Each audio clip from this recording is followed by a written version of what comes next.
por la verdad y por Honduras. Comienza Críticas con Café con Rómulo Matamoros. Hola, ¿qué tal están? Buenas tardes, buenas noches y buenos días. Bienvenidos a Críticas con Café. Qué bueno que estén con nosotros hoy viernes 11 de marzo de 2022. Transmitimos desde la capital de la República de Honduras, Tegucigalpa y Comayagüela. Es un solo relajo en eso de la Gaceta, ¿verdad? En la Gaceta aparecen publicaciones, 2 publicaciones en un día. Y eso se hizo también en el gobierno anterior. ¿Se acuerdan ustedes? Publicaban una cosa que le ponían y publicaban otra cosa que le quitaban. Y esto se da en el diario oficial La Gaceta, en la empresa nacional de artes gráficas.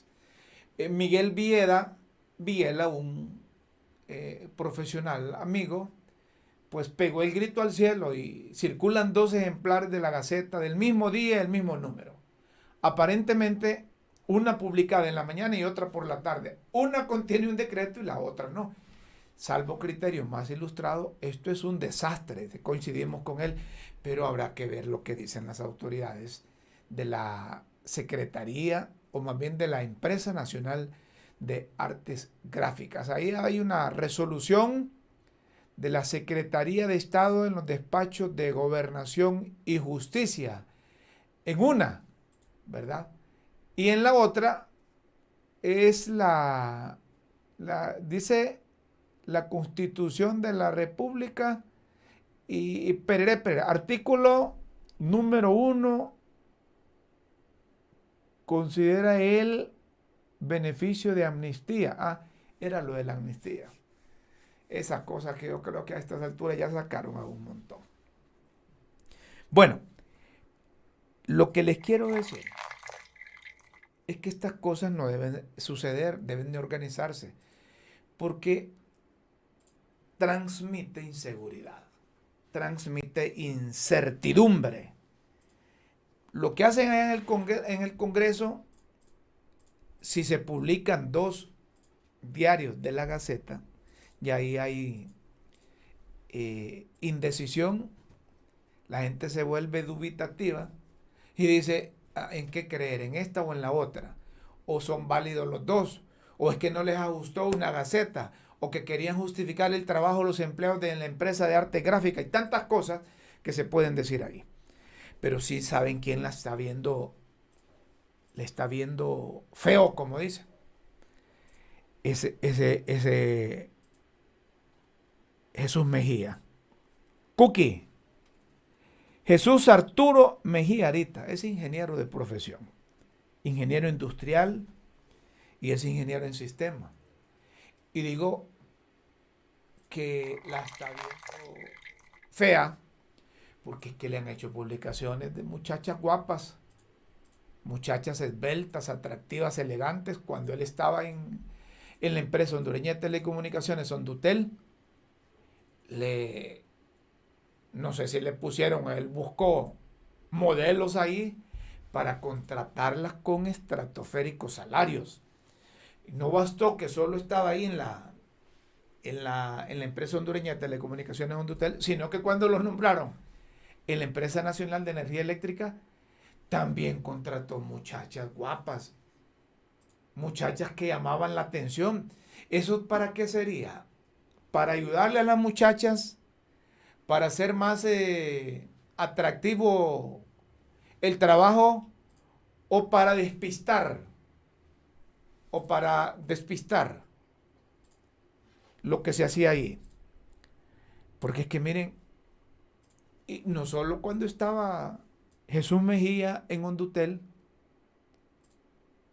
que fue en el gobierno nacionalista, ¿verdad?, se contrataban muchachas, sino que también en el pasado, desde que estaban los militares, antes eran refugio ahí de las esposas de oficiales, de las familias, de muchachas, de jóvenes. Bueno, sí, cuando estaba el general Romeo Vázquez Velázquez también llevaba muchachas ahí. Pero a quien le ha llovido, y yo creo que es por cachureco y por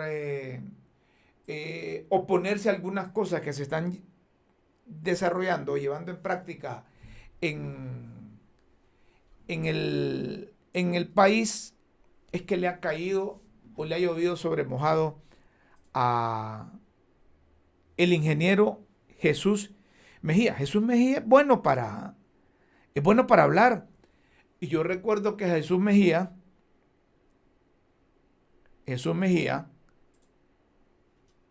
cuando la reelección presidencial defendió a capa y espada a don Juan Orlando Hernández.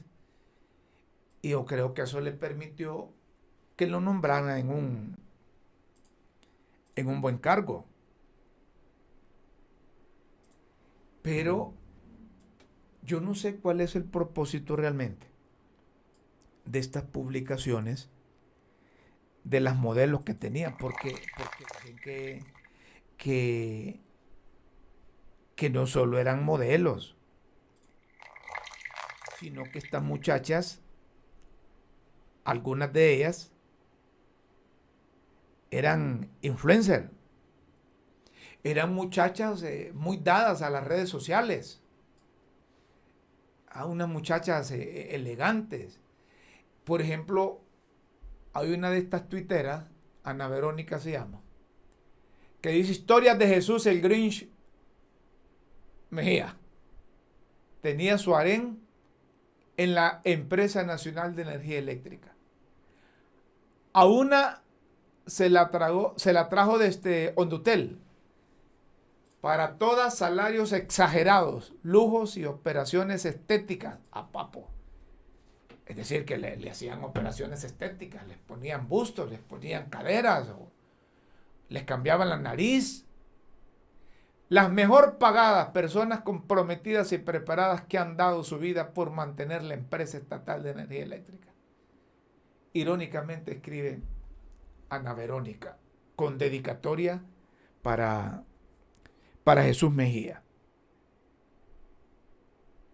Ahora, y estas muchachas todavía seguirán trabajando ahí.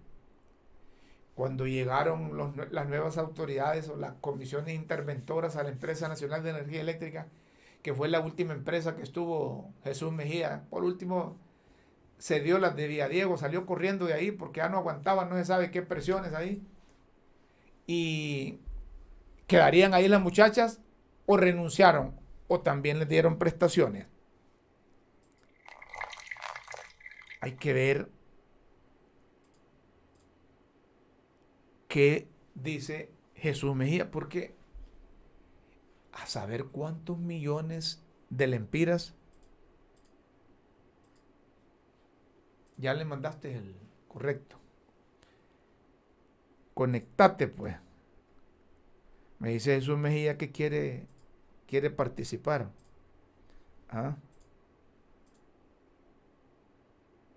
Correcto. Entonces, no, aquí le damos chance, hombre. Conectate, papadito, para que nos expliques esto.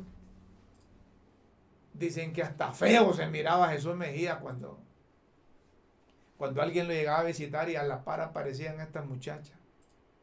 Atractivas, elegantes, esbeltas, bellas y hermosas damas que a saber que sabían de comunicaciones. A lo mejor como manejaban las redes sociales, significa que eran expertas y por eso las llevaron ahí.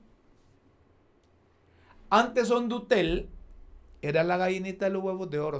Hondutel financiaba presupuestos del gobierno central. De ahí servían para pagar un montón de cosas. Pero luego aparecieron las dos empresas aquellas de telefonía móvil y quebraron esa empresa. Y nadie dijo nada. Ahí a Hondutel mandaron a Carlos Montoya y Montoyita a saber que sabe de comunicaciones. Montoyita no sabe absolutamente nada de comunicaciones, ¿verdad? A saber, y ahí lo han dado, parece que le intervinieron ahí, le cayeron los de la ATEC. Yo no sé si es a propósito, porque el sindicato ha estado llorando todo ese tiempo. Ha estado llorando todo ese tiempo. De manera que yo no veo cómo esa empresa se va a recuperar. Fíjense que habemos buenos clientes de la empresa hondureña de telecomunicaciones que todavía pagamos teléfonos fijos.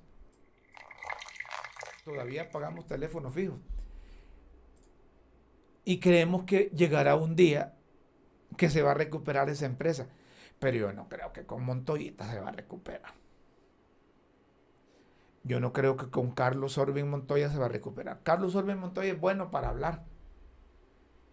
Estuvo en el Banco Centroamericano de Integración Económica, en el BCE. Yo no sé qué es lo que hizo. Estuvo en el Congreso cuando estaba más joven, ¿verdad? Aspiró a ser candidato a la presidencia de la República.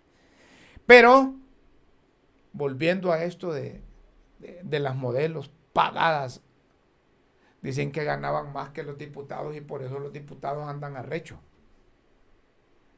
¿Ah? Por eso los diputados andan molestos, porque las modelos estas ganaban más y muchos diputados y diputadas como que querían irse a trabajar a un hotel porque ganaban más de 90,000 empiras una muchacha de esto. Ya se imaginan ustedes cuánto ganaba el gerente, el subgerente o los jefes de departamentos. Si a estas modelos les pagaban más de 70, 80, 90,000.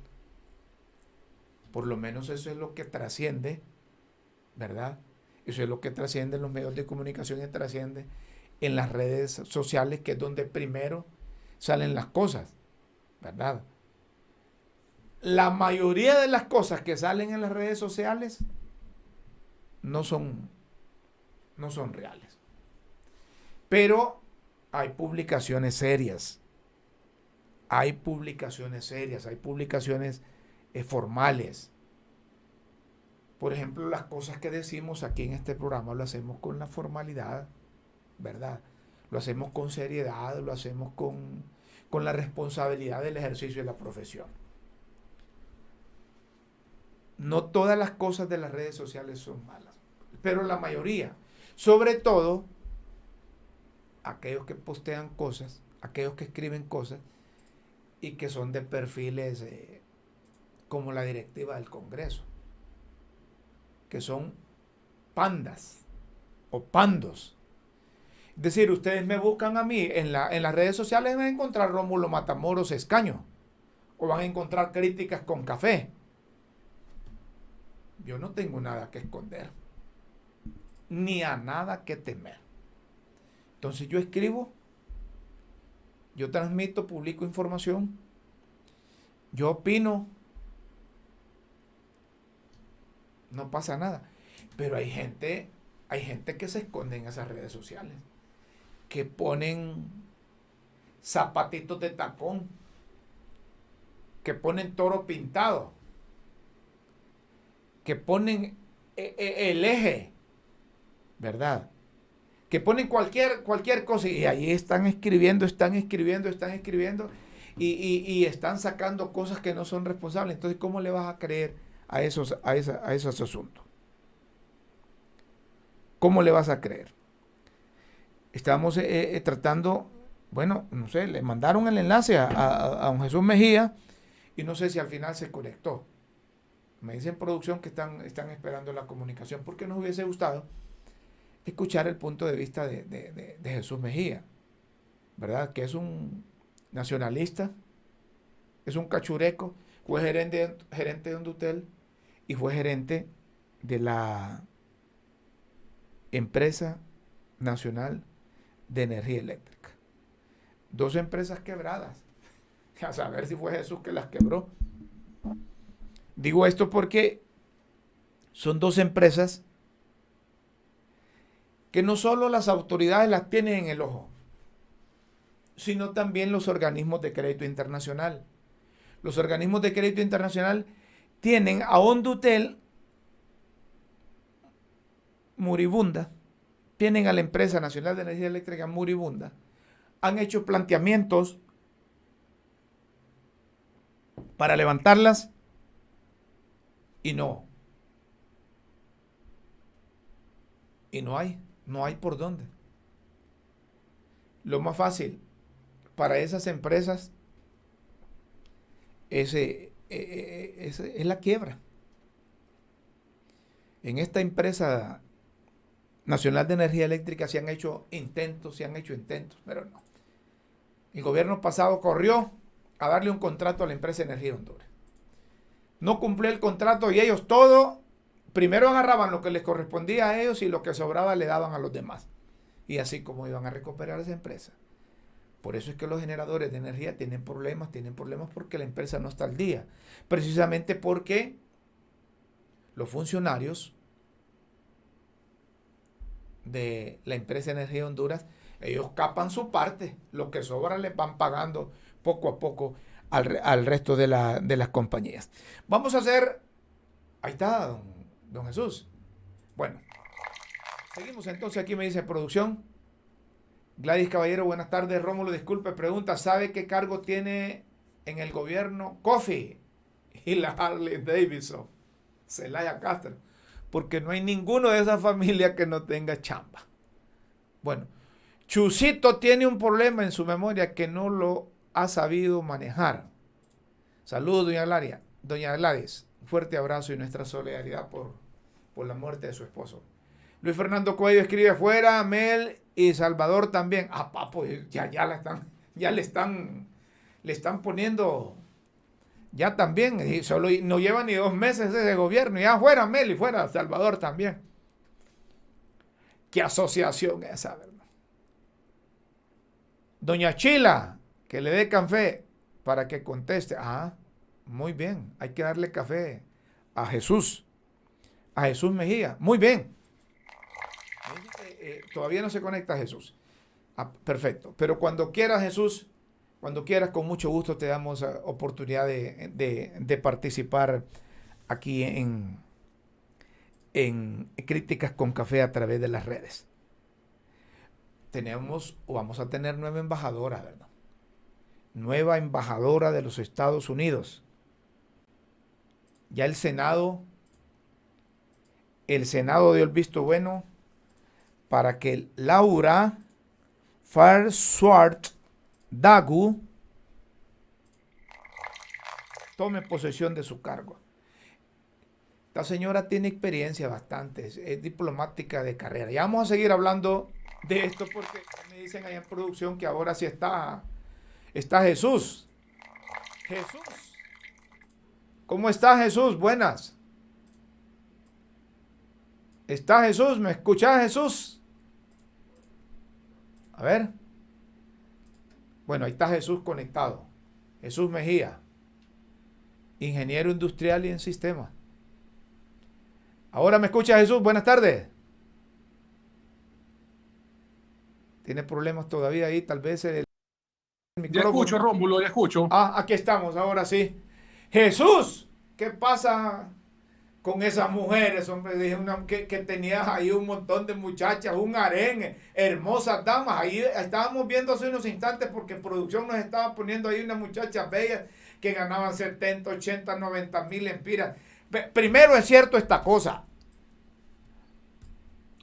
Bueno, Rómulo, creo que primero te quiero hacer una consulta a ti.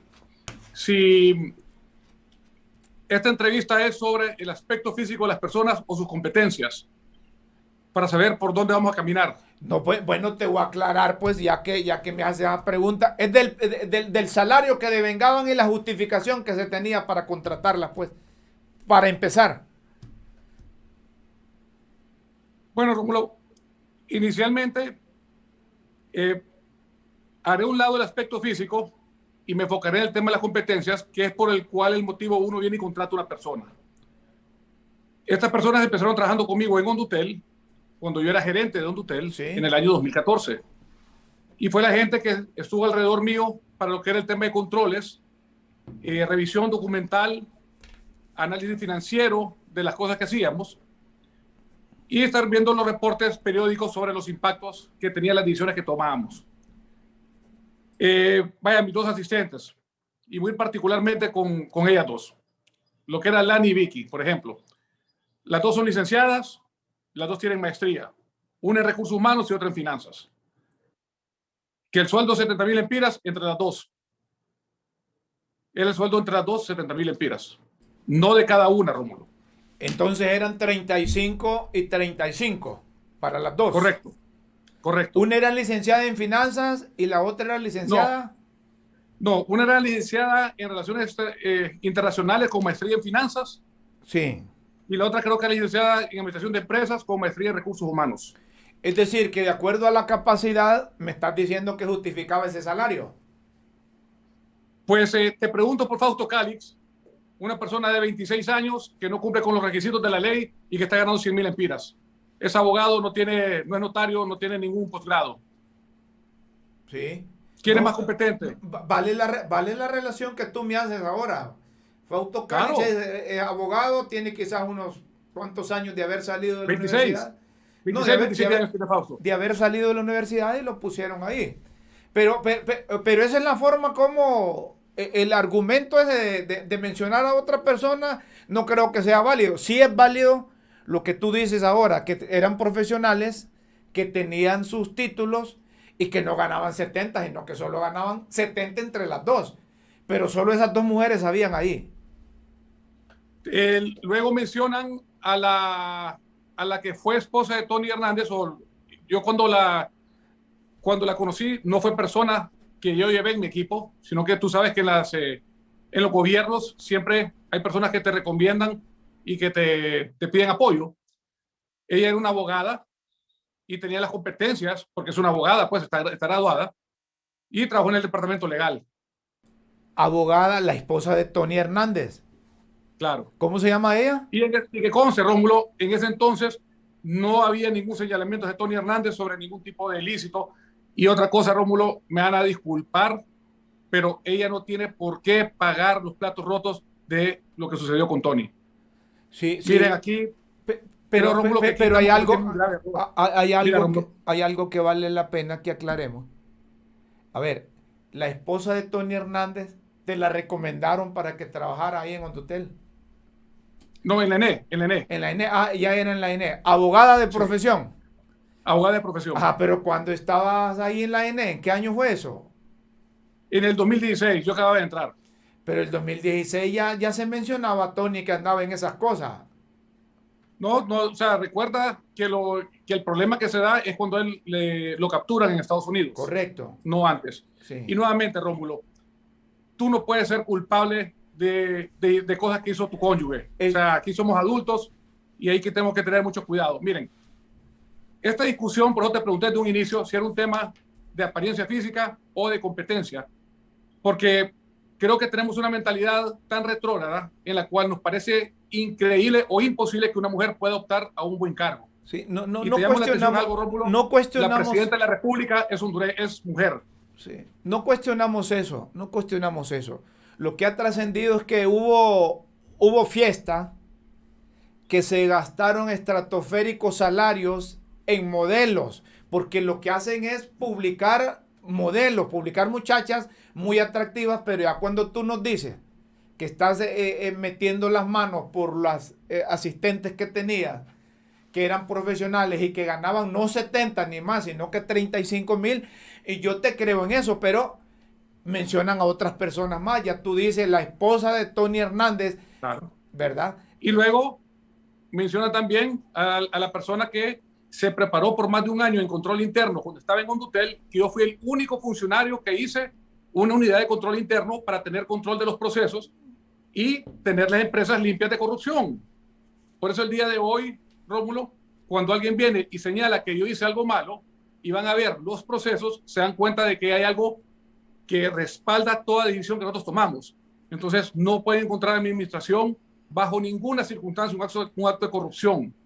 Bueno, y lo interesante de esto, Rómulo, es de que mucha gente dice, él es honrado, pero son honrados si nunca han estado en la función pública. Yo estuve en la función pública en las dos empresas más calientes del país y salí con mis manos limpias. ¿Y por qué salí así, Rómulo? Porque nos enfocamos en el control interno y en lo que eran los procesos, cosa que a muchos funcionarios les hace falta. Muy bien. ¿De dónde vienen entonces estas publicaciones? ¿Quién está interesado? ¿Quién está interesado en hacerte ver mal o ponerte varias mujeres ahí al lado? Mira, Rómulo, esto es bien simple. Primero, existe un celo hacia lo que es, pues entre las mujeres hay un celo que hace mucho daño. Y tenemos que entender, y creo que aquí tú me vas a respaldar, las mujeres en muchas ocasiones son mucho más minuciosas que nosotros los hombres y son más limpias para trabajar. Creo que parte de ello fue la decisión que tomó el electorado al haber votado por doña Xiomara Castro. Pero Darle la confianza a la mujer. espérame, Jesús, terminame esa partecita ahí que por celos. Entonces, que mujeres están sacando esa cosa, ¿o cómo es la vaina? Bueno, o sea, a veces las mismas mujeres se atacan entre ellas porque no les gusta que alguien vaya progresando. Y por eso yo te pregunté, Rómulo, si íbamos a hablar de aspectos físicos o de competencias, porque hay algo que yo sí considero mucho que es importante poner sobre la mesa, y era la competencia de estas personas que eran profesionales, no eran personas paracaidistas como lo han querido pintar, que si alguna de ellas en su tiempo libre le gusta arreglarse y tomarse fotos para salir bien, yo no puedo venir a decirles que no lo hagan, pues ellos tienen su tiempo libre, ¿verdad? De acuerdo. Pero lo que era trabajo, nadie puede decir de que el trabajo no se hizo en el ENE. Tú puedes ver los estados financieros de mi administración y compararlo con los estados financieros de lo que fue la comisión interventora, donde habían 3 gerentes, 3 interventores que ganaban todavía 50,000 lempiras, más de lo que tu servidor ganó, y lo que entregaron fue un desastre que no tiene una magnitud. Estamos de acuerdo con eso, que no cumplieron la Junta Interventora. Pero volviendo a esto de las mujeres, hombre, que es lo que llama la atención. Tú nos dices que es por celo, que pleito de mujeres, entonces han estado publicando por envidia, pero ¿hay otro interés en eso? Bueno, es posible, Rómulo, que en los últimos días yo levanté la voz por el tema de la amnistía, que me parece que fue una muy, muy mala praxis y que se lo dije abiertamente. Creo que viene a manchar el gobierno de la presidenta Xiomara, que queremos que salga bien, porque si ya sale bien, salimos bien todos los hondureños. Entonces, cuando alguien toma una mala decisión, hay que levantar la voz para que escuchen. ¿Cómo tú vas a creer, Rómulo, que si te sos señalado por algo que parece ser inapropiado, desde que sos funcionario público tienes la obligación de explicar que hiciste las cosas bien? Es parte de la función pública. A mí me pasó eso. A mí me dijeron, no hiciste estas cosas mal. Señores, aquí está todo lo que me respalda sobre la decisión tomada, y al final todo diciendo que todo lo que he hecho estaba en base a ley. Entonces, de eso se trata la función pública. No se trata solo de estar en un puesto que la gente sienta pomponosa y a la hora solo ir a cobrar un cheque. Tiene que dar resultados y hay responsabilidad. Entonces, tal vez ese levantamiento de voz que yo hice referente a ese pacto de impunidad le molestó a la gente de izquierda, que extrañamente vienen y atacan a mujeres, olvidando que su presidente es una mujer. Y nuevamente, aquí no es un tema de aspecto físico, es de competencias. Entonces, no es posible de que no quieran permitir que una mujer escale. Miren, les repito el caso. Es decir, que no es ataques a Jesús Mejía, sino que es ataque a las mujeres. Exactamente. Y mira, Rómulo, te pongo nuevamente el caso. 2 personas con maestría fueron contratadas por 35,000 lempiras. Fausto Calix, abogado de 26 años, sin experiencia, está ganando casi 100,000 lempiras. ¿Y por qué ahí nadie dice nada? Es un país machista. Tenemos que aprender y entender que la mujer tiene un espacio en nuestra sociedad y que las mujeres en muchas ocasiones son más competentes que los mismos hombres. Totalmente de acuerdo contigo. Gracias por aceptar esta comunicación con Críticas con Café, Jesús. Para servirte, Rómulo. Gracias por el espacio. Buenas tardes, un abrazo. Jesús Mejía. Jesús Arturo Mejía ahorita. Ha de ser complicado. ¿Se imaginan ustedes que tuvo a la mujer de Tony ahí? De Tony Hernández. Bueno, volvemos al programa. Estamos hablando de la embajadora, hombre. La producción, si nos pone ahí a la nueva embajadora de los Estados Unidos acreditada ante pueblo y gobierno de Honduras, Laura Farnsworth Dogo. La nueva embajadora. Ya el Senado dio el visto bueno y dentro de pronto la tendremos aquí. Una diplomática de carrera, como oficial consular en Embajada de Estados Unidos en San Salvador, El Salvador. Sirvió además como oficial consular y político en la Embajada de los Estados Unidos en Ankara, Turquía. Subjefa de la misión de la Embajada de los Estados Unidos en la Ciudad de México.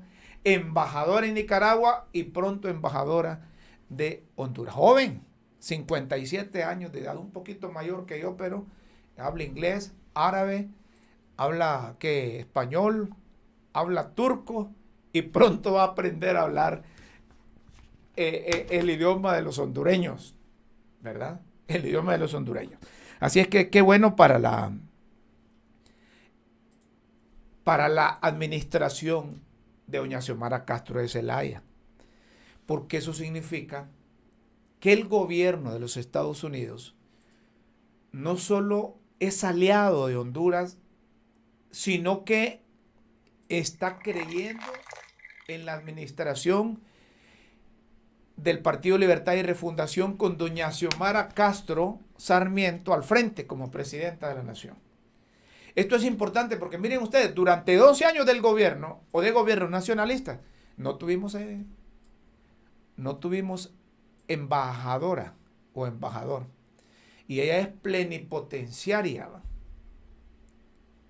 Plenipotenciaria. La nueva embajadora de los Estados Unidos acreditada ante pueblo y gobierno de Honduras. A propósito, hay un comunicado de la Embajada de los Estados Unidos. Este es un momento peligroso para Europa y para los pueblos de todo el mundo que valora la libertad.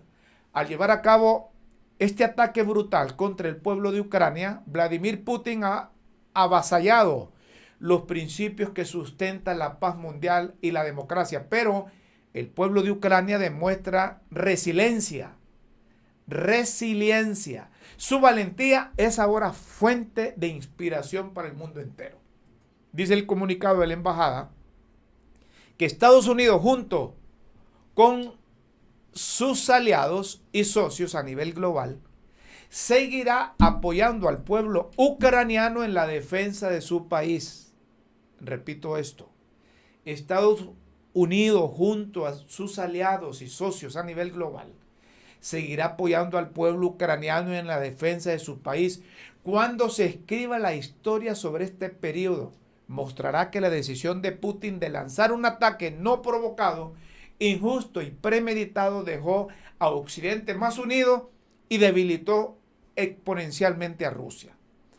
Unidos en nuestra respuesta, dice el comunicado de la embajada estadounidense, el resultado no será favorable para Vladimir Putin. Juntos, Estados Unidos y sus aliados y socios están adoptando medidas para responder por las acciones de Putin. Como resultado de esfuerzos coordinados a nivel global para imponer sanciones, Estados Unidos, el Reino Unido, la Unión Europea, Japón y Canadá han excluido a determinados bancos rusos del sistema de mensajería financiera y establecieron medidas restrictivas contra el Banco Central de Rusia. El presidente Biden anunció vastas sanciones financieras y controles rigurosos a las exportaciones que perjudicarán a la economía y el sistema financiero de Rusia, así como su acceso a tecnología de avanzada. Además de esas sanciones, el presidente Biden firmó el 8 de marzo una orden ejecutiva que prohíbe la importación de petróleo, gas natural líquido y carbón de Rusia a Estados Unidos. Nuestras medidas, dice el comunicado de la embajada, coartarán la posibilidad de Rusia de financiar y ampliar sus fuerzas militares. La capacidad de Rusia de repetir o de competir en la economía global se verá menoscabada y estamos preparados para hacer más.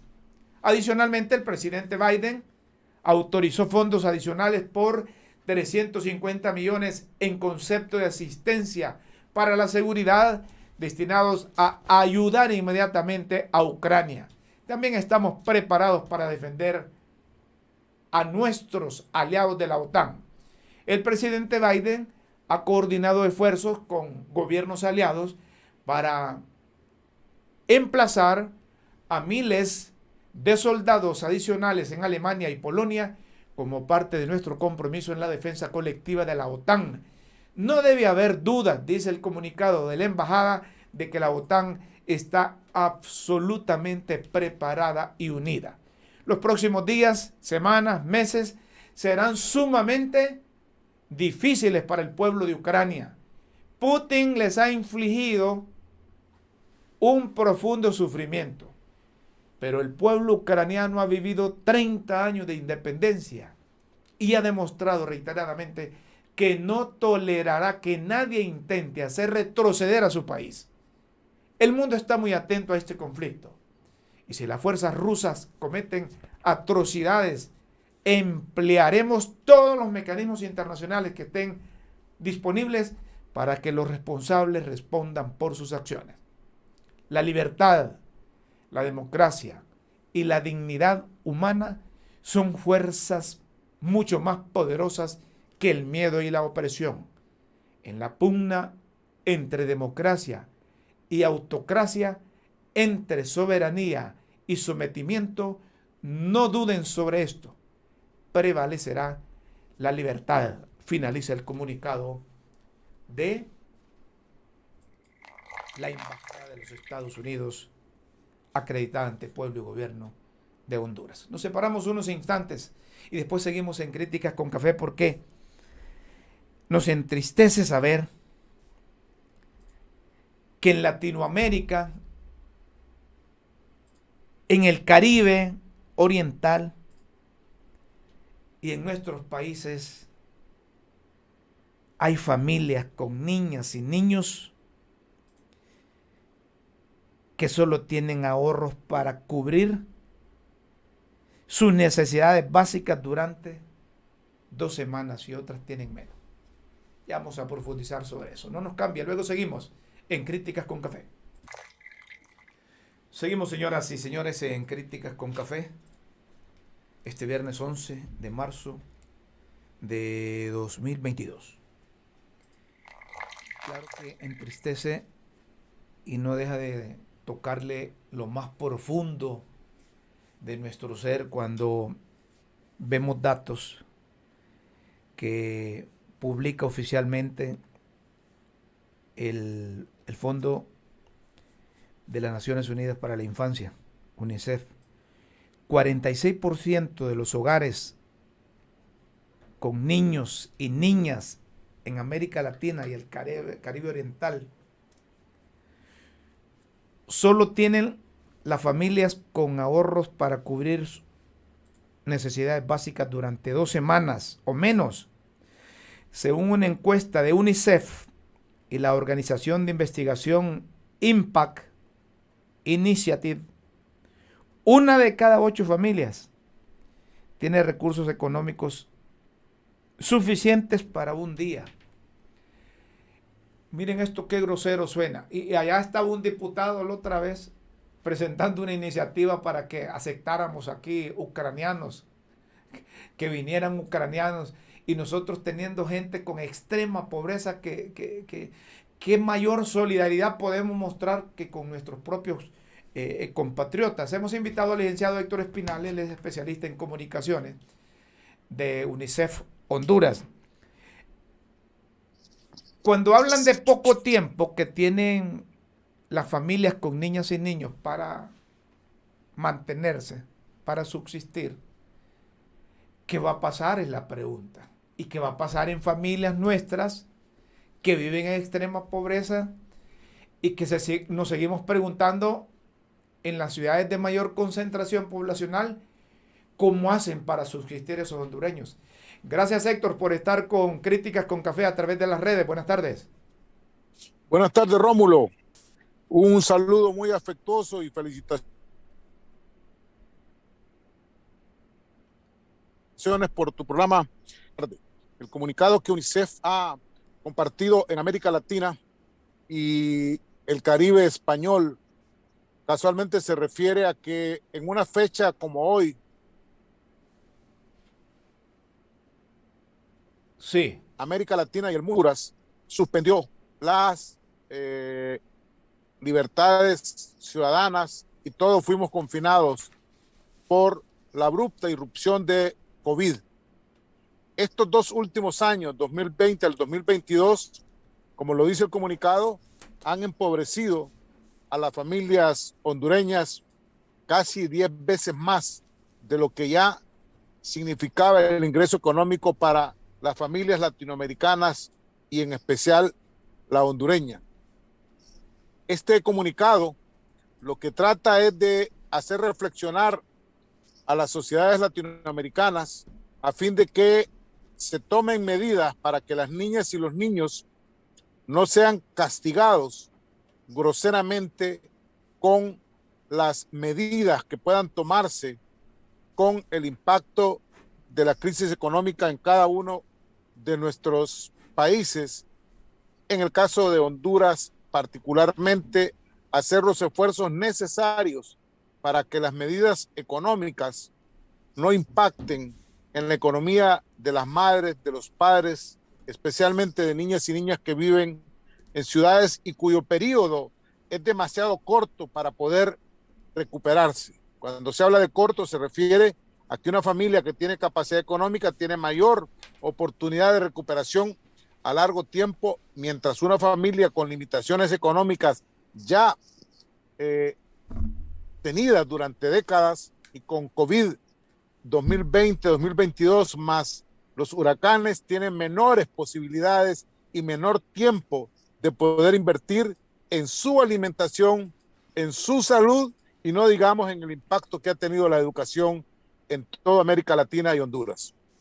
Don Héctor, ¿qué podrán hacer las nuevas autoridades para que ese impacto económico no sea inhumano con esta población expuesta?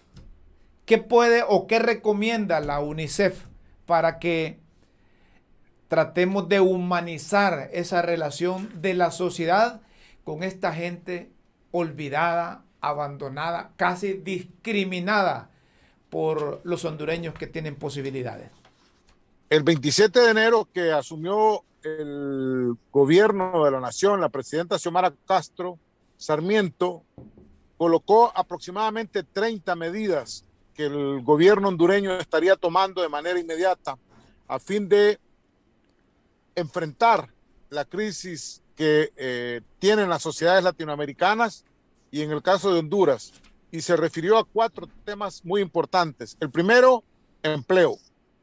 Generación de empleo lo más rápido posible para que las familias puedan obtener recursos en sus manos y poder alimentar y cuidar de niñas y niños. La segunda gran medida que ella tomó es la inmediata apertura del sector educativo para poder abrir las puertas para la escuela, garantizando bioseguridad, restaurando centros educativos, un nuevo currículo nacional básico. La tercera medida que ella señaló es la que está relacionada con salud, a fin de devolver un sistema de salud donde garantice atención a la niñez y a la familia hondureña. Y una cuarta medida que estaba relacionada con el tema de seguridad en todos los entornos donde vive la familia hondureña, muy especialmente la niñez. Sin lugar a dudas, hay 3 elementos importantes en el cual el gobierno deberá estar trabajando y que impactan en la vida. Uno es el tema de energía eléctrica, que es gravísimo para el país. El segundo es el tema del combustible, que impacta en el país y sobre todo con el conflicto entre Ucrania y Rusia, esto va a impactar mucho más. Y la tercera es la reducción relacionada con el cambio climático, o sea, la sequía que el país va a estar teniendo en estos meses de estación seca será grosera y el racionamiento de servicios de agua y de energía eléctrica estará afectando a las familias mucho más pobres. En esas líneas que ha definido el nuevo gobierno es que se espera que la gente más pobre se vea beneficiada y corresponderá a los grupos comunitarios y a medios como el tuyo hacer la fin de que estas medidas puedan paliar la pobreza que ya estaba viviendo la sociedad hondureña, especialmente las niñas y los niños. Me llama la atención el resultado de esta encuesta. El 50% de los hogares con niños, niñas y adolescentes declararon tener que saltarse comidas, frente al 23% en el 2020. Sin embargo, no todos los hogares se ven afectados de la misma manera. La mitad de las familias más pobres con niños y niñas y adolescentes han reducido la porción de comida en su plato, en comparación con solo una quinta parte de las más ricas. Cuando hablamos de la región centroamericana, Latinoamérica, el Caribe, muchos gobiernos se apresuraron a ampliar sus programas de protección social, pero hablamos de tiempos, de semanas. Cuando se habla en esta encuesta como resultado de investigaciones que solo tienen 2 semanas, capacidad para sobrevivir, ¿qué va a pasar con esta gente si algunas acciones que anuncia el gobierno o que anunció el gobierno doña Xiomara es a mediano plazo?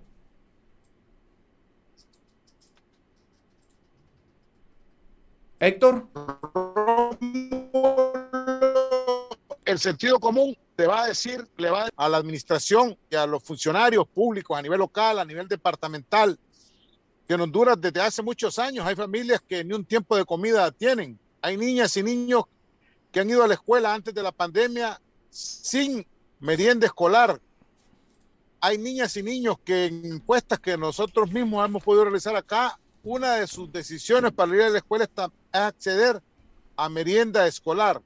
De tal manera que el Estado hondureño, el gobierno hondureño, el sector privado hondureño, pero es responsabilidad del gobierno hondureño, es garantizar la seguridad alimentaria de cada niño y de cada familia, especialmente las que menciona el comunicado.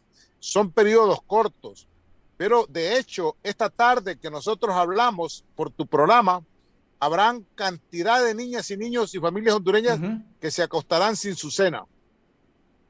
Que no tienen que comer, que no tienen que llevarse a la boca, no tienen que llevarse al estómago.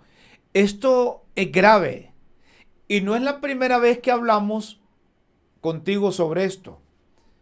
Lo que nos llama la atención es que pareciese que estamos combatiendo las consecuencias y no las causas que propician esto. Hay factores condicionantes que obligan quizás a la población de extrema pobreza a profundizar ese estado de crisis que atraviesan. Habría que buscar, no sé si ha identificado UNICEF a nivel de Honduras, qué hacer directamente con esta gente para que en corto tiempo no dependan exclusivamente de las políticas de gobierno.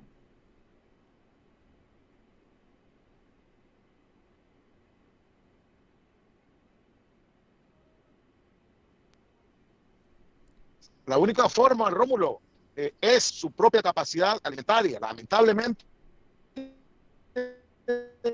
eso no ocurre. Y por un tiempo tenemos problemas ahí, Héctor, en la comunicación. La familia hondureña. Héctor, tenemos que ¿escuchas ahora? Ahora Hola, creo, ¿me escuchas? ahora estás mejor, ahora estás mejor.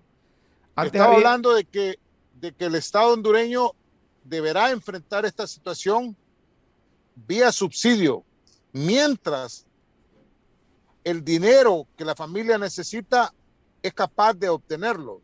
De otra manera, yo no veo que a corto plazo la crisis económica que vive la familia hondureña sea superada y pueda autoabastecerse de alimentación, de energía eléctrica, de agua potable. Y es casualmente una de las responsabilidades del Estado poder cuidar y proteger a las familias.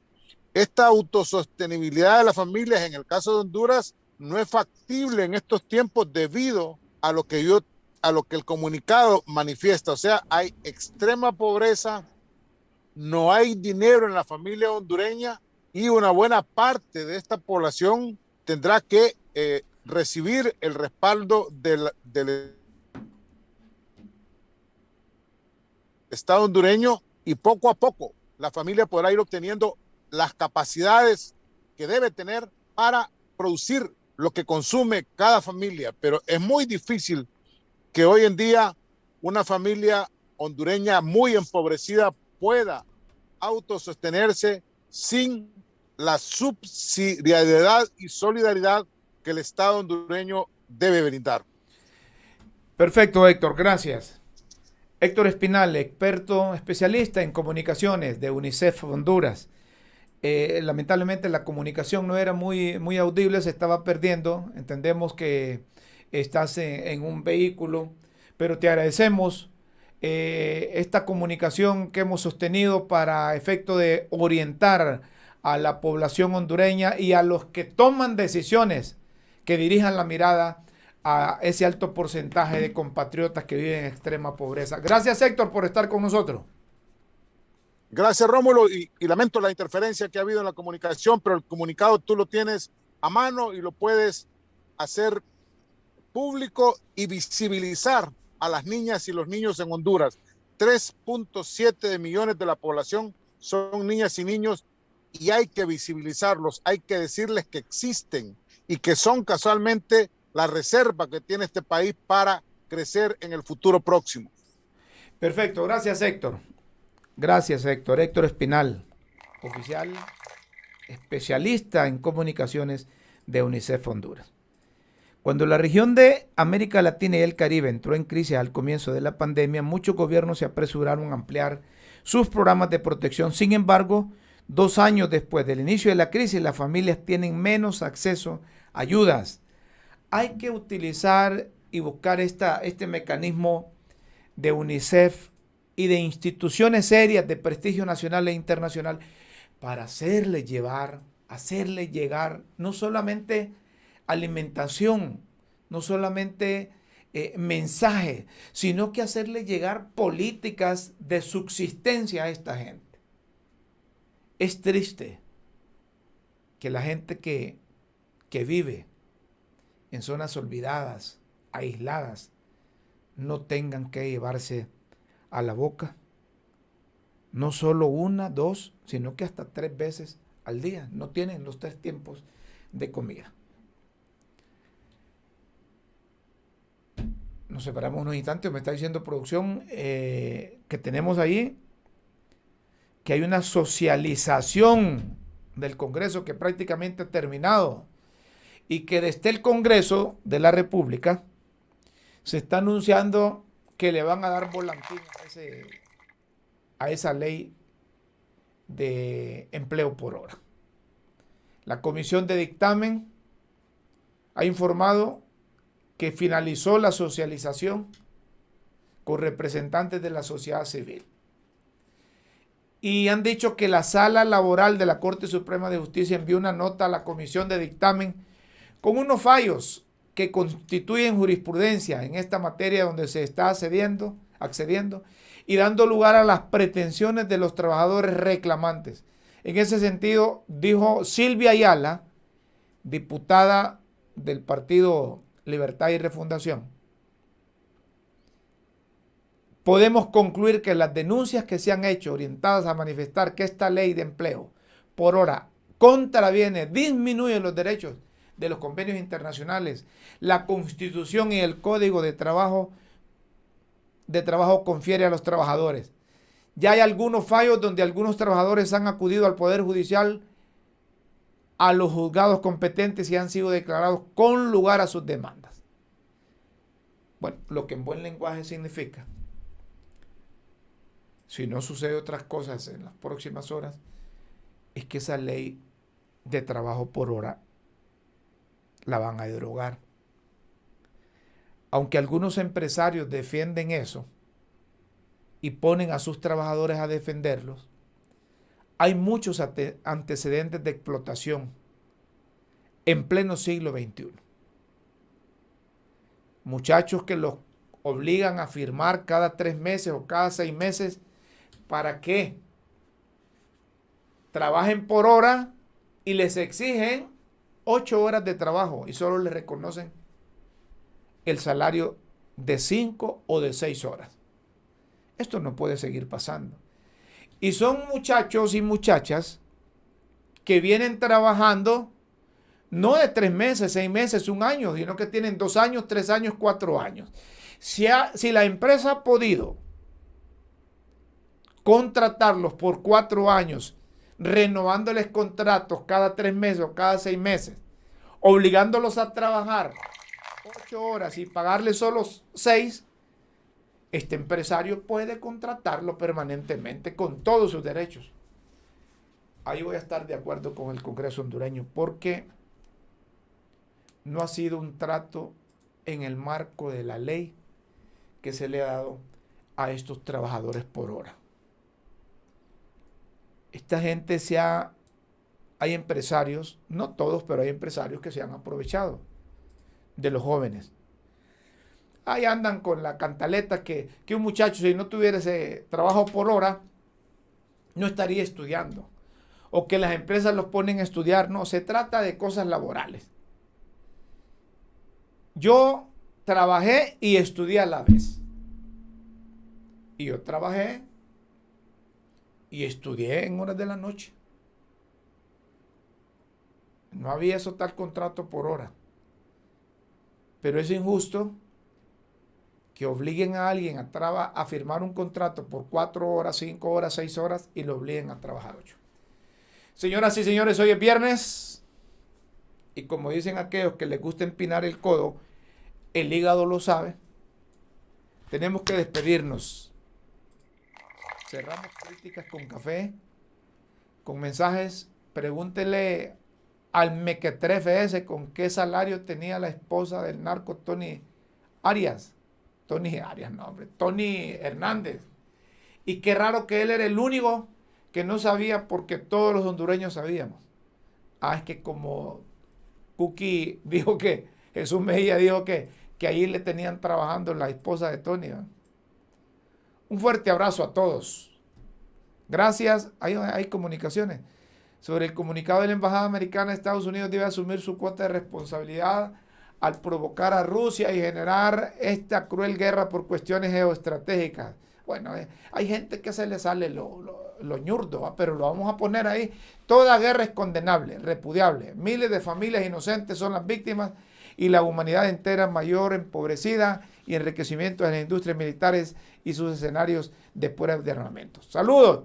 Saludos a Héctor Espinal, dice Leonel Casco. Bueno, y sigue escribiendo Leonel Casco, pero aquí en producción me ponen tarde. Esto porque ya son 6 de la tarde, ¿verdad? Así es. Vamos a finalizar el programa. Los invitamos para el próximo lunes a partir de las 5 de la tarde. De 5 a 6 de la tarde, de lunes a viernes. Críticas con Café a través de las redes sociales. Escríbanos, opine, comente. Aquí, sin filtro, transmitimos las informaciones. Críticas con Café. Por la verdad y por Honduras. Hasta el próximo lunes. Feliz fin de semana. Buenas tardes, buenas noches, buenos días.